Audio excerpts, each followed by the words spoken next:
Hi friends, स्वागत है आपका हमारे यूट्यूब चैनल नॉलेज स्टॉक में, जहां हम पढ़ रहे हैं प्रश्नावली 5.2। तो आइए वीडियो को स्टार्ट करते हैं। प्रश्न नंबर 14 पढ़ेंगे हम। 10 और 250 के बीच में 4 के कितने गुणज हैं।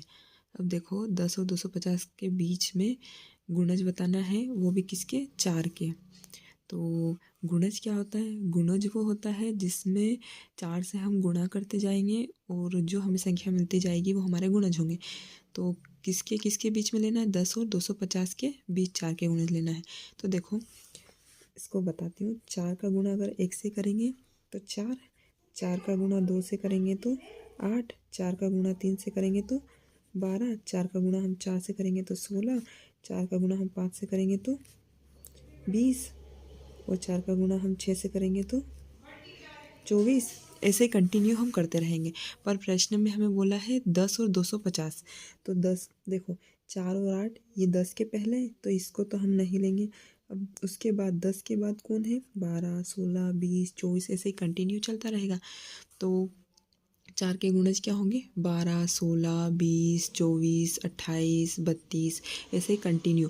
और लास्ट में क्या आएगा हमारा? 248। मतलब 250 4 के गुणज में नहीं आएगा, 248 आएगा लास्ट। तो अब देखो, एक हमें समांतर श्रेणी मिल गई है। अब इस श्रेणी से हम सॉल्व करेंगे।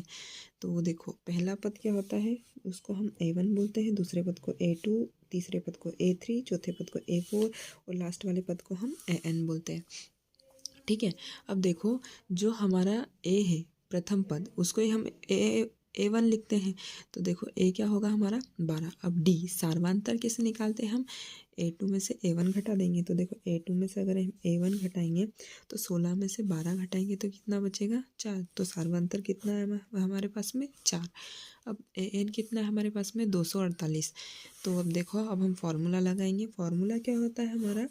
AN बराबर A+N-1 इंटू डी।